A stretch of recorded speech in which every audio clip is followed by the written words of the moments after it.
Hello दोस्तों, welcome to exam में। कैसे आप लोग? उम्मीद है आप लोग अच्छे होंगे। आपकी पढ़ाई भी लगातार अच्छी चल रही होगी। आप सभी को पूरे एग्जाम टीम की तरफ से हैप्पी दिवाली, और आपके परिवार को भी।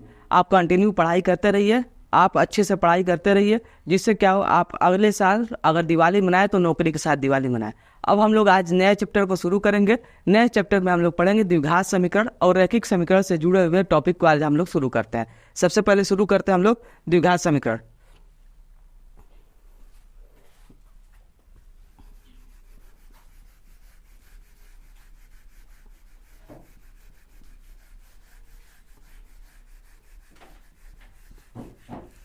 द्विघात समीकरण और रैखिक समीकरण हम लोग आज शुरू करेंगे। द्विघात एवं रैखिक समीकरण। द्विघात एवं रैखिक समीकरण, इसको हम लोग क्या करेंगे? आज पहला दिन है, इसको हम लोग शुरू करेंगे।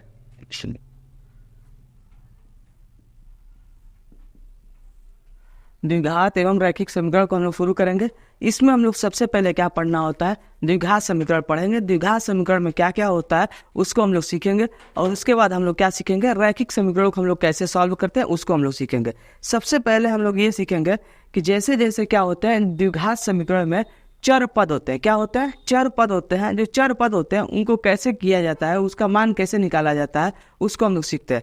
यहाँ पर अगर एग्जाम्पल के थ्रू हम लोग समझेंगे तो सबसे पहला एग्जाम्पल हम लोग ले लेते हैं। यहाँ पे एग्जाम्पल अगर हम लोग ले लेते हैं तो x + 5 बराबर अगर 6 है, ये क्या हो गया आपका एग्जाम्पल नंबर 1। ये क्या होते हैं? x जो होता है वो वेरिएबल होता है या चर होता है। क्या होता है? वेरिएबल होता है या चर होता है, या तो इसको आप लोग क्या कहते हैं? वेरिएबल कहते हैं। ठीक। अब इसके बाद अगर हम लोग एक और एग्जाम्पल ले लेते हैं, x + 3 बराबर अगर 4 है, तो ये क्या हो जाएगा? ये भी क्या हो जाएगा? एक चर पद का समीकरण है। तो यहाँ पे क्या है? यहाँ पे x + 5 बराबर 6 है, और यहाँ पे क्या है? x + 3 बराबर 5 है। x + 3 बराबर 5 है। इसका मतलब क्या हुआ है? जैसे यहाँ से हम लोग x का मान निकालेंगे, ये क्या हो जाएगा? 6। और जो बराबर के दूसरे साइड होता है, हम लोग क्या करते हैं? जितने भी कांस्टेंट होते हैं x का मान निकालने के लिए उसको क्या करते हैं? एक साथ ले लेते हैं। जैसे हम लोग 5 को बराबर के इस साइड लाएंगे तो क्या हो जाएगा? ये साइन माइनस हो जाएगा, और 6 में से माइनस को घटाएंगे, -5 का कितना हो जाएगा? +1 हो जाएगा। यहाँ से x का मान क्या निकला आपका? +1 निकला। वैसे ही यहाँ पे क्या होता है? x एक वेरिएबल है, और ये क्या होते हैं? चर पद होते हैं। अब यहाँ पे जो कांस्टेंट नंबर होते हैं, जो कांस्टेंट होता है उसको हम लोग एक साथ ले लेते हैं। तो 5 में से हम लोग क्या करेंगे? इधर लाएंगे 5 को। अगर 3 को 5 के साइड में लाएंगे तो यहाँ पे 3 पॉजिटिव साइन है, तो यहाँ पे क्या हो जाएगा? माइनस में आ जाएगा, निगेटिव साइन, -3। x में से 5 में से 3 को घटाएंगे, कितना आ जाएगा? 2 आ जाएगा। ये क्या है? ये चर पद है। इसके मान क्या होते हैं? हमेशा वेरी करते रहते हैं। अलग अलग पद के लिए क्या होते हैं? इनके अलग अलग मान होते हैं। जैसे जैसे समीकरण होता है वैसे वैसे x का मान क्या होता है? बदलता जाता है। यहाँ पे जैसे x बराबर 1 आ गया, यहाँ पे x बराबर 2 आ गया। अब हम लोग क्या करेंगे? जैसे ये मान थे उसको कैसे निकालते हैं ये हम लोग सीखे। अब हम लोग देखते हैं क्या द्विघात समीकरण जो होता है, द्विघात समीकरण में उसका मेन जो इक्वेशन होता है वो कैसा होता है, किस टाइप के द्विघात समीकरण होता है उसको हम लोग देखते हैं। यहाँ पे अगर दे दिया जाए कोई समीकरण, यहाँ पे द्विघात समीकरण का जो मेन प्रारूप होता है, जो स्टैंडर्ड फॉर्म में द्विघात समीकरण होता है वो कैसा होता है, इसको हम लोग देखते हैं। यहाँ पे अगर दे दिया जाए ax² + bx + c बराबर 0, ये क्या होता है? ये आपका द्विघात समीकरण का प्रारूप होता है। द्विघात समीकरण इसी फॉर्म में होता है। क्या होता है? द्विघात समीकरण इसी फॉर्म में होता है। इसको हम लोग क्या कहते हैं? द्विघात समीकरण इसको कहते हैं। इसको हम लोग क्या कहते हैं? द्विघात समीकरण। यहाँ पे कंडीशन एक याद रखना है। यहाँ पे क्या हो? a बराबर जो कि 0 के बराबर ना हो, a जो है 0 के बराबर ना हो, तो ऐसा समीकरण क्या कहलाता है? द्विघात समीकरण कहलाते हैं। और जिनका हाईएस्ट पावर जो होता है, जो हाईएस्ट घात होता है x के पावर में, वो क्या होती है? 2 होती है। तो क्या कहलाती है? द्विघात समीकरण कहलाती है। क्या कहलाती है? द्विघात समीकरण क्या कहलाती है। और a b और सी क्या होते हैं, ये होते हैं आपका कांस्टेंट होते हैं। क्या होते हैं, कांस्टेंट होते हैं। ये सब क्या होता है, कांस्टेंट नंबर होते हैं। जैसे क्या हो गया, ए बराबर बी बराबर सी, 2 3 4 5 कुछ भी हो सकता है। ये क्या होते हैं, आपका कांस्टेंट होते हैं, कांस्टेंट होते हैं, ये आपका कांस्टेंट हो जाता है। और इसमें और क्या होता है, यहाँ पे एक ध्यान ये रखना है, द्विघात समीकरण अगर है तो इसके क्या होते हैं, दो गुणनखंड हो सकते हैं या इनके क्या होते हैं, दो मान होते हैं। क्या होते हैं, दो मान होते हैं। यहाँ पे x का मान जो होगा निकल के आएगा, ये क्या होगा, दो मान निकल के आएगा। और ये डिपेंड करेगा कि यहाँ पे b का साइन क्या है और c का साइन क्या है। इस पे डिपेंड करता है कि x का मान जो होता है कब पॉजिटिव होता है, कब निगेटिव होता है। ये सब क्या थे, ये द्विघात समीकरण के जो भी बेसिक थे वो थे द्विघात समीकरण का। अब द्विघात समीकरण के एक दो एग्जाम्पल ले लेते हैं हम लोग। यहाँ पे अगर एग्जाम्पल ले लेते हैं, 5x² + 6x + 7 बराबर 0, ये क्या है, ये आपका एक द्विघात समीकरण है। दूसरा एग्जाम्पल ले लेते हैं हम लोग, 3x² + 2x + 5 बराबर 0, ये क्या है, द्विघात समीकरण है। ये सब क्या है, ऐसे ही रैंडम हमने क्या है एग्जाम्पल ले लिया है। इसके जो गुणनखंड निकालने होंगे वो अलग बात है कि द्विघात समीकरण के जो गुणनखंड निकाले जाते हैं वो कैसे निकाले जाते हैं, या इनके मूल कैसे निकाले जाते हैं, वो कैसे निकाले जाते हैं। ये सब क्या है, द्विघात समीकरण है। अगर यहाँ पे आपको दे दिया जाए √x + x² + 2x + 2x + 5 बराबर 0, तो ये क्या द्विघात समीकरण है, नहीं, ये द्विघात समीकरण नहीं है। क्योंकि √x का स्क्वायर करेंगे तो क्या बनेगा, x बनेगा, और x और 2x आपस में जुड़ जाएंगे, तो ये क्या है, ये द्विघात समीकरण नहीं है। भले ये ऐसे ही फॉर्मेट में दिख रहा हो आपको, लेकिन ये द्विघात समीकरण नहीं है। समझ में आ गया होगा द्विघात समीकरण के जो मान होते हैं वो कैसे होते हैं। ठीक, अब हम लोग देखेंगे ये है कि जो द्विघात समीकरण होता है इसके क्या होते हैं, इसके दो मूल निकाले जा सकते हैं, इसके दो मूल निकाले जा सकते हैं। ठीक, अब यहाँ पे क्या होगा, दो मूल क्या है, एक मूल अल्फा है और दूसरा मूल अगर बीटा है। ठीक, यहाँ पे क्या है, अगर एक मूल अल्फा है और दूसरा मूल बीटा है तो मूलों का योग कभी कभी पूछा जाता है, अब मूलों का गुणनफल पूछा जाता है। तो मूलों का योग जो होता है alpha plus beta, alpha plus beta बराबर क्या होता है, अल्फा प्लस बीटा बराबर क्या होता है, ये होता है -b/a। क्या होता है, -b/a, -b/a। या तो ऐसे भी लिख सकते हैं, ये माइनस तो ऐसे ही रहेगा, या तो ऐसे लिखेंगे x का कोफिशिएंट, x का गुणांक, क्या लिखेंगे, x का गुणांक, x का गुणांक बटा में x का गुणांक बटा में x² का गुणांक बटा में x² का गुणांक, x² का गुणांक, x² का गुणांक। ये क्या हो गया आपका, ये हो गया मूलों का योग। ये क्या होता है, जो मूल होते हैं, जब क्वाड्रेटिक इक्वेशन दिया जाता है, द्विघात समीकरण दिया जाता है, तो इसके कितने मान होते हैं, दो मान होते हैं। इन्हीं मानों को क्या कहा जाता है, मूल कहा जाता है। इसके कितने मूल होते हैं, दो मूल होते हैं, अल्फा और बीटा मान लिया। जैसे यहाँ पे क्या है, एक्स के दो मान होते हैं, यही इसके क्या होते हैं, मूल होते हैं, यही इसके क्या होते हैं, मूल होते हैं। तो अगर यहाँ पे कहा जाए आपको मूलों का योग क्या होता है, मूलों का योग जो होता है वो होता है -b/a, -b/x को ऐसे भी लिख सकते हैं, किसका गुणांक, b के साथ में क्या लगा है, b किसके साथ में लगा हुआ है, x के साथ में लगा हुआ है, तो क्या हो जाएगा, ऊपर x का गुणांक और नीचे किसके साथ में, a जो है किसके साथ में लगा हुआ है, a लगा हुआ है आपका x² के साथ में लगा हुआ है, तो नीचे क्या हो जाता है, x² का गुणांक। वैसे ही अगर यहाँ पे बात की जाए मूलों का गुणनफल, मूलों का गुणनफल क्या होता है, मूलों का गुणनफल होता है c/a, c/a होता है। c क्या होता है, c यहाँ पर एक अचर पद होता है, तो उसको क्या लिख देते हैं, अचर पद बटा में x² का गुणांक, बटा में x² का गुणांक, बटा में x² का गुणांक। ये क्या हो गया, मूलों का गुणनफल हो गया। अगर यहाँ पे x को द्विघात समीकरण के दो मूल निकलते हैं, अगर उनके मूलों का गुणनफल निकाला जाए, अगर यहाँ पे कुछ ना देके केवल मूलों का गुणनफल पूछा जाए, तो मूलों का गुणनफल ऐसे निकालते हैं, मूलों का योगफल ऐसे निकालते हैं, मूलों का गुणनफल ऐसे निकालते हैं। समझ में आ गया होगा ये सब चीजें कैसे करना है। ये सब क्या था, द्विघात समीकरण से जुड़ी हुई कुछ इंपॉर्टेंट तथ्य थे जो कि क्या करना है, आपको याद रखना है कि कैसे कैसे इसको निकाला जाता है। अब हम लोग आते हैं क्या, अब हम लोग आते हैं इसके आगे बढ़ते हैं।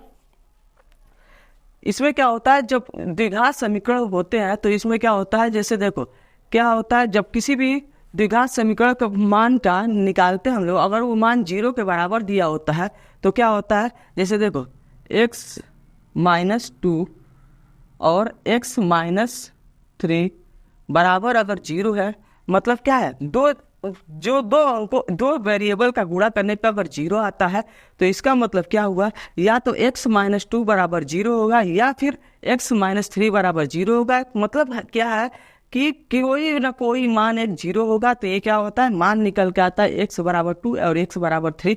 इसका मतलब ये हुआ या तो ये 0 हो या तो फिर ये 0 हो। तो ये क्या करते हैं, एक बार x-2 बराबर 0 कर देते हैं या x-3 बराबर 0 कर देते हैं। समझ में आ गया होगा। जब भी दो चीज़ों का गुणनफल अगर 0 होता है, या तो पहला गुणनफल पहला जो जिससे गुणा कर रहे हैं वो 0 होगा या दूसरा जिससे गुणा कर रहे हैं वो 0 होगा। समझ में आ गया होगा। अगर कभी भी आपको दो चीज़ों का मान गुणा करने के बाद 0 आता है तो क्या होता है, या तो पहला 0 होगा या दूसरा 0 होगा। अब हम लोग आते हैं कुछ इंपॉर्टेंट इक्वेशन पे, जो कि क्या होता है, इसी बेस पे होता है, जो कि डायरेक्टली निकाले जाते हैं। उनका मान हम लोग कैसे निकालते हैं। अब यहाँ पे दिया हुआ है,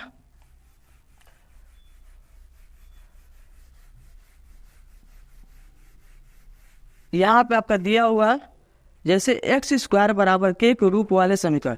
अब जैसे क्या होता है, ये भी क्या होता है, द्विघात समीकरण है। यहाँ पे दे दिया अगर x² बराबर k के रूप वाले समीकरण, के रूप वाले समीकरण। अब इन समीकरणों का मान कैसे हम लोग निकालते हैं डायरेक्ट, इन समीकरणों का मान हम लोग डायरेक्ट कैसे निकालते हैं ये हम लोग सीखेंगे, और इसके बेस्ड पे हम लोग आगे कुछ एग्जाम्पल करेंगे। सबसे पहले क्या हो जाता है, जब यहाँ पे x² बराबर k दिया हुआ है तो इस टाइप के जो क्वेश्चन होते हैं इनको कैसे सॉल्व किया जाता है इसको हम लोग देखते हैं। अब जैसे दे दिया जाए यहाँ पे x² बराबर k, मतलब क्या है, x² बराबर अगर k है तो इसके भी कितने मान होंगे, इसके भी 2 मान होंगे, क्योंकि क्या है, यहाँ पे द्विघात समीकरण है। भले ही यहाँ पे x पद वाला क्या हो जा रहा है, 0 हो जाता है, तो उसको हम लोग कंसीडर नहीं करते। अगर यहाँ पे पूछा जाए आपको x² माइनस अंडर रूट के का होल स्क्वायर कर सकते हैं, बराबर 0 हो जाएगा, ये बराबर 0 हो गया। इसको हम लोग क्या करेंगे, जो एक फार्मूला क्या होता है, a² माइनस b² का फार्मूला होता है। जो a² माइनस b² का फार्मूला होता है वो क्या होता है, वो होता है आपका a प्लस बी, और दूसरे कोष्टक में क्या हो जाता है, a माइनस बी। एक कोष्टक में होता है a प्लस बी और दूसरे कोष्टक में होता है a माइनस बी। तो उस पर हम लोग इसको ब्रेक करेंगे तो देखेंगे इसके भी 2 गुणनखंड निकल के आते हैं। दोनों गुणनफल का मान क्या होता है, 0 के बराबर होता है। तो जब दोनों गुणनफल का मान 0 के बराबर होता है तो क्या होता है, या तो एक जो गुणनखंड है वो 0 होगा या दूसरा गुणनखंड 0 होगा। एक फॉर्मूला क्या होता है, a² माइनस b², इसका जो फॉर्मूला होता है वो होता है a माइनस बी, दूसरे कोष्टक में हो जाता है a प्लस बी, ये हो जाता है। वैसे ही इस पर हम लोग क्या करेंगे, ब्रेक करेंगे, ये हो जाएगा x प्लस अंडर रूट के या x माइनस अंडर रूट के। अगर ये मान दोनों 0 के बराबर हो गया, या तो ये 0 होगा या तो ये 0 होगा, दोनों को 0 करेंगे तो x प्लस अंडर रूट के बराबर 0। तो x बराबर यहाँ से क्या निकल के आएगा, x बराबर निकल के आएगा माइनस अंडर रूट के, और यहाँ पे क्या हो जाएगा दूसरा, अगर x माइनस अंडर रूट के बराबर 0 है तो x का मान क्या निकल के आएगा, x का मान जो निकल के आएगा अंडर रूट के बराबर निकल के आएगा। या तो क्या होता है, या तो पहला 0 या तो दूसरा 0, अगर दोनों का मान गुणनफल 0 के बराबर दे रखा है, या तो क्या होता है पहला 0 या तो दूसरा 0। यहाँ से क्या होता है, k का मान निकल के आता है। अब यहाँ पे हम लोग क्या करते हैं, ये तो हम लोग सीखे हैं क्या, बेसिक्स है, इसको हम लोग क्या सीखा है, बेसिक से सीखा है। अब हम लोग ले लेते हैं यहाँ पे, अगर x² बराबर k है, x² बराबर k है, अगर हम लोग इसका स्क्वायर रूट ले लेंगे दोनों तरफ से तो क्या होता है, x बराबर हो जाएगा प्लस माइनस अंडर रूट के, प्लस माइनस अंडर रूट के होता है या नहीं होता। तो x का मान यहाँ से क्या निकल के आएगा, x का मान यहाँ से निकल के आएगा प्लस अंडर रूट के, और दूसरा मान क्या निकल के आएगा, माइनस अंडर रूट के मतलब क्या होते हैं, दो मान निकल के आता है, एक पॉजिटिव मान निकल के आता है, एक नेगेटिव मान निकल के आता है। ये क्या होता है, जब एक्स स्क्वायर बराबर के फॉर्म में दिया जाए इक्वेशन, उसको सॉल्व करने का तरीका है। ये क्या था, ये आपको पूरा बेसिक था। और ये क्या होता है, स्क्वायर रूट लेते हैं तो क्या होता है, प्लस माइनस हो जाता है, अंडर रूट में आ जाता है स्क्वायर रूट लेने पे। तो एक मान क्या हो गया अंडर रूट के, दूसरा मान क्या हो गया माइनस अंडर रूट के। ये हम लोग डायरेक्ट कर देते हैं। अब इसके बेस्ड पे कुछ हम लोग एग्जाम्पल करेंगे, एग्जाम्पल को सीखेंगे कि उसके एग्जाम्पल में क्या क्या दे रखा है। अब जैसे यहाँ पे दे रखा है एक एग्जाम्पल, एक एग्जाम्पल दे रखा है एक्स स्क्वायर माइनस 36 बराबर 0। तो यहाँ से x का मान क्या होगा ये आपको बताना है। तो इसका मान निकालने के लिए क्या करेंगे, एक्स स्क्वायर बराबर 36 को क्या करेंगे, दूसरे 0 के साइड में ले जाएंगे तो ये क्या हो जाएगा +36, तो +36 हो गया। फिर x का मान जैसे हम लोग निकालेंगे ये हो जाएगा अंडर रूट प्लस माइनस 36, तो प्लस माइनस 36। और 36 का जो स्क्वायर रूट होता है वो क्या होता है, वो होता है 6। तो x का मान क्या निकल के आएगा, या तो +6 वो निकल के आएगा या -6 निकल के आएगा। समझ में आ गया होगा ये आपको एग्जाम्पल। दूसरा एग्जाम्पल वैसे ही डिस्कस करते हैं हम लोग। दूसरा एग्जाम्पल क्या दे रखा है, x square minus 50, x square -50 बराबर अगर 0 है तो x का मान क्या होगा, एक वैसे ही करेंगे। 50 को हम लोग क्या करेंगे, 0 के साइड में ले जाएंगे तो +50 हो जाएगा।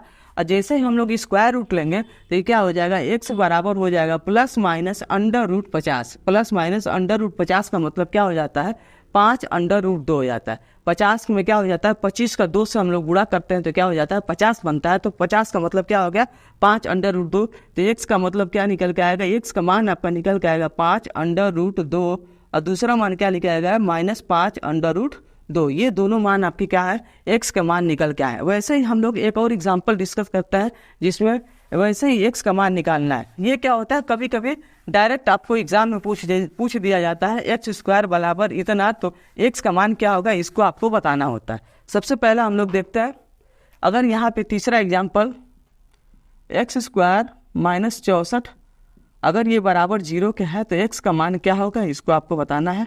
तो क्या करना है, एक्स स्क्वायर बराबर 64 को क्या करेंगे, 0 के साइड में ले जाएंगे। किसी भी संख्या को 0 में आप ऐड करते हैं तो क्या मिलता है, वही संख्या मिलता है। तो ये क्या हो जाएगा 64 ही हो जाएगा। x का मान क्या निकल के आएगा, स्क्वायर रूट लेने पर plus minus under root 64। Plus minus under root 64 का मतलब क्या हो जाता है, स्क्वायर रूट 64 का क्या हो जाता है 8 होता है। तो एक मान क्या निकल के आएगा, एक मान आपका निकल के आएगा +8 और दूसरा मान क्या निकल के आएगा -8। ये क्या होंगे, x के मान होंगे। तो ये सब क्या थे, छोटे छोटे आपके एग्जाम्पल थे, इसको हमने डिस्कस कर लिया। ये आप लोग चेक कर सकते हैं, सीख सकते हैं। कभी कभी क्या होता है कि ये निगेटिव मान को हटाना पड़ता है, तो ये क्या होता है क्वेश्चन के अनुसार हम लोग डिस्कस करेंगे, जिससे क्या होगा किस मान को कंसीडर करना है, किस मान को कंसीडर नहीं करना है, इसको हम लोग देखते हैं। सबसे पहले हम लोग क्या करते हैं, अब इसी इक्वेशन के आधार पर जो दैनिक जीवन में क्वेश्चन होते हैं उन क्वेश्चनों को हम लोग क्या करते हैं, सीखते हैं।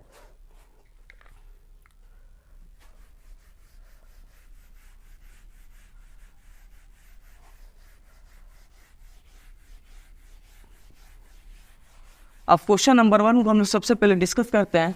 इसी के बेस्ड जो क्वेश्चन आते हैं एग्जाम में आपके, उन क्वेश्चनों को देखते हैं, जो कि क्या होता है अर्थमेटिक के क्वेश्चन होता है, लेकिन अलजेब्रा पे क्या हो जाता है इक्वेशन बन जाता है। तो क्या होता है उन सवालों को कैसे सॉल्व करते हैं, सबसे पहले हमें उनको सीखना है। यहाँ पे क्या दे रखा है, एक दे रखा है सवाल नंबर 1, एक आयताकार हॉल की चौड़ाई। क्या दे रखा है, पहला सवाल एक आयताकार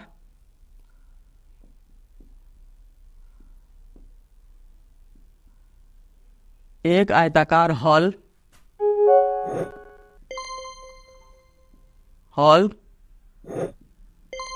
के चौड़ाई, एक आयताकार हॉल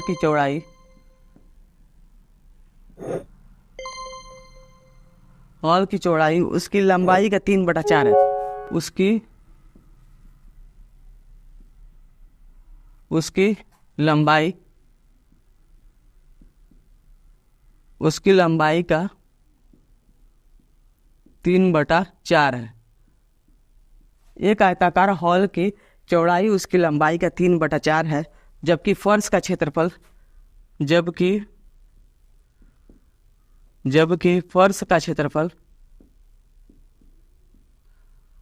वर्ष का क्षेत्रफल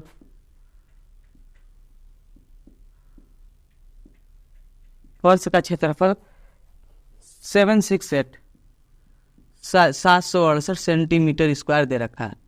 सेंटीमीटर स्क्वायर है।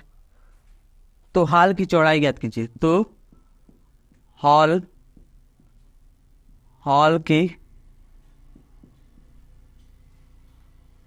की लंबाई और चौड़ाई ज्ञात कीजिए। हॉल की लंबाई और चौड़ाई ज्ञात कीजिए। हॉल की लंबाई और चौड़ाई ज्ञात कीजिए। इसको क्या करना है, हमें निकालना है। तो यहाँ पे क्या होता है, सबसे पहले हमें ये देखना होता है, जब भी आयताकार जो शेप दिया जाता है तो उसमें कैसे हम लोग उसका क्षेत्रफल निकालते हैं। सबसे पहले हमें ये याद रखना पड़ेगा। यहाँ पे क्या दे रखा है, एक आयताकार हॉल की चौड़ाई, उसकी लंबाई क्या है 3/4 है। तो अगर मैंने यहाँ पे क्या मान लिया, माना क्या है, लंबाई x है। अगर मैंने क्या है, लंबाई x मान लिया, माना लंबाई क्या है, x है, तो क्या दे रखा है, चौड़ाई जो है उसकी लंबाई का क्या है 3/4 है। तो यहाँ पे क्या हो जाएगा, चौड़ाई क्या हो जाएगा आपका, उसकी लंबाई क्या माना है, मैंने x माना है, तो 3/4 हो जाएगा। किसका, लंबाई का क्या हो जाएगा, 3/4 हो जाएगा। तो हमें क्या है, वेरिएबल के रूप में लंबाई और चौड़ाई हमें पता चल गया। वेरिएबल के रूप में हमें लंबाई और चौड़ाई पता चल गया। तो यहाँ पे क्या है, आयताकार हॉल की बात की जा रही है। अगर आयताकार हॉल की बात किया जाता है या किसी भी आयताकार क्षेत्रफल शेप की बात किया जाता है, तो उसका हम लोग बेसिक फार्मूला क्या निकालते हैं, क्षेत्रफल निकालते समय ये क्या होता है, लंबाई इंटू चौड़ाई होता है। क्या होता है, लंबाई इंटू चौड़ाई। तो आयताकार हॉल का क्षेत्रफल बराबर आयताकार हॉल का क्षेत्रफल बराबर क्या हो जाएगा, आयताकार हॉल का क्षेत्रफल बराबर हो जाएगा आपका, क्षेत्रफल बराबर हो जाएगा लंबाई इंटू चौड़ाई।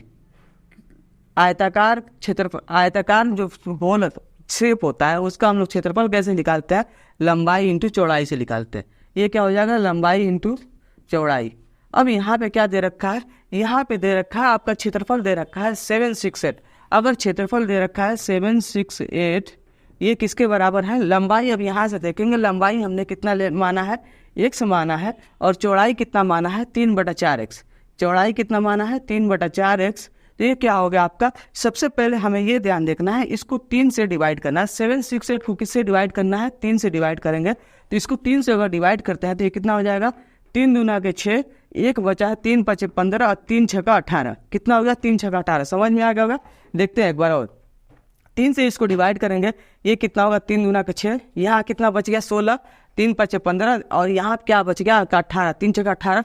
तो एक्स स्क्वायर बराबर कितना बचेगा, एक्स स्क्वायर बराबर बचेगा आपका, एक्स स्क्वायर बराबर बचेगा 256 इंटू 4। अगर आप लोग चाहेंगे तो क्या कर सकते हैं, यहाँ पे 256 को 4 से गुणा करके इसका क्या निकाल सकते हैं आप लोग, इसका वर्गमूल निकाल सकते हैं। नहीं तो ऐसे क्या करना है, यहाँ पे जब फैक्टर हमें साफ साफ दिख रहा है तो हमें इनको गुणा नहीं करना है, एक स्टेप बढ़ाने की जरूरत नहीं है।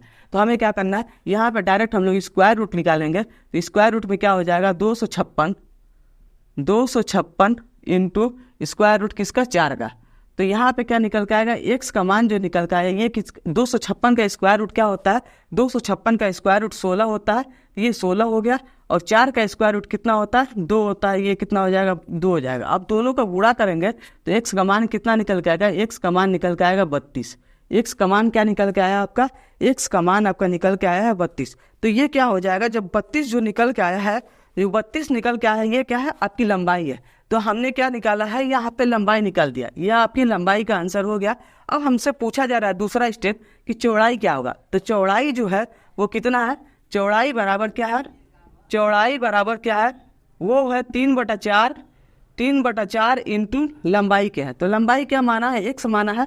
तो x का मान कितना है, 32 है। तो 32 यहाँ पे लिख देंगे। ये कितनी बार में जाएगा, 4 8 32 और 8 और 3 को मल्टीप्लाई करेंगे तो कितना हो जाएगा 24 सेंटीमीटर। ये क्या हो जाएगा, दोनों लंबाई और चौड़ाई का मान निकल के आ गया। समझ में आ गया होगा ये सब क्वेश्चन कैसे सॉल्व हुआ है। ये सब क्या थे, ये सब आपके अर्थमेटिक के क्वेश्चन थे जो कि आधारित थे। ये कैसे, किस पे आधारित थे, वेरिएबल एक्स पे आधारित थे। तो इस सवालों को कैसे सॉल्व किया है ये समझ में आ गया होगा। अब हम लोग आते हैं नेक्स्ट क्वेश्चन पे। क्वेश्चन नंबर 2 को डिस्कस करते हैं। क्वेश्चन नंबर 2 में देखते हैं क्या दे रखा है। क्वेश्चन नंबर 2 को डिस्कस करते हैं।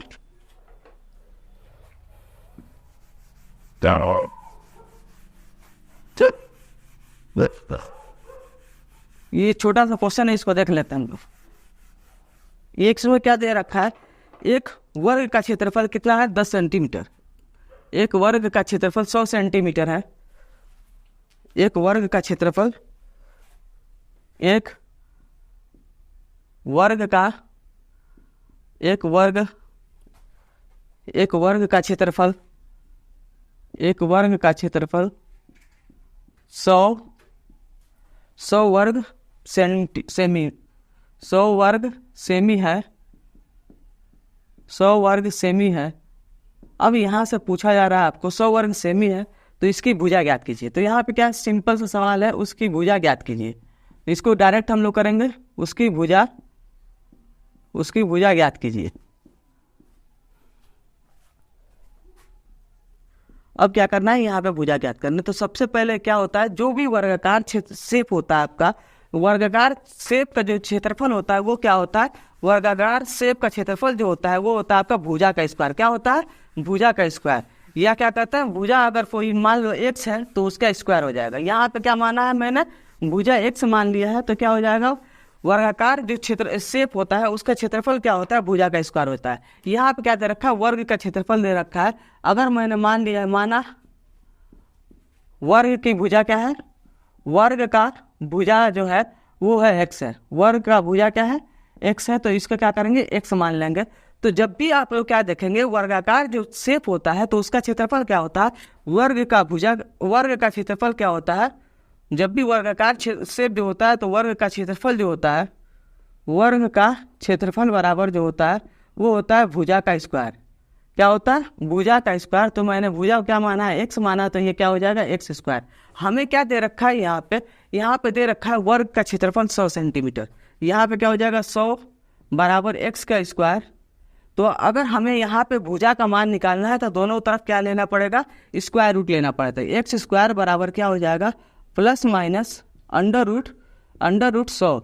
अंडर रूट 100 का मतलब क्या होगा, 100 का स्क्वायर रूट क्या होता है, 100 का स्क्वायर रूट जो होता है वो 10 होता है। तो एक्स का मान क्या होगा, प्लस 10 और माइनस 10, प्लस 10 और माइनस 10। तो हमें यहाँ पे क्या पता चला, हमें ये पता चल गया जो वर्ग है उसका भुजा क्या है, प्लस 10 या माइनस 10 है। जब भी आपको कंसीडर करना है तो यहाँ पे क्या ध्यान देना है, जब भी आपसे भुजा का मान पूछा जाए, अगर वो पॉजिटिव और नेगेटिव हो तो आप लोग क्या करेंगे, नेगेटिव मान को भुजा में कंसीडर नहीं करना है। क्या करना है, नेगेटिव, भुजा का मान कभी भी नेगेटिव नहीं होता है। तो यहाँ पे क्या हो जाएगी, भुजा की लंबाई क्या हो जाएगी, भुजा की लंबाई क्या हो जाएगी, प्लस 10 वाला वैल्यू हो जाएगा। क्या हो जाएगा, प्लस 10 वाला वैल्यू। या तो चाहेंगे तो क्या लिखेंगे, केवल 10 लिख देंगे, 10 सेंटीमीटर। ये क्या हो जाएगी, भुजा की लंबाई।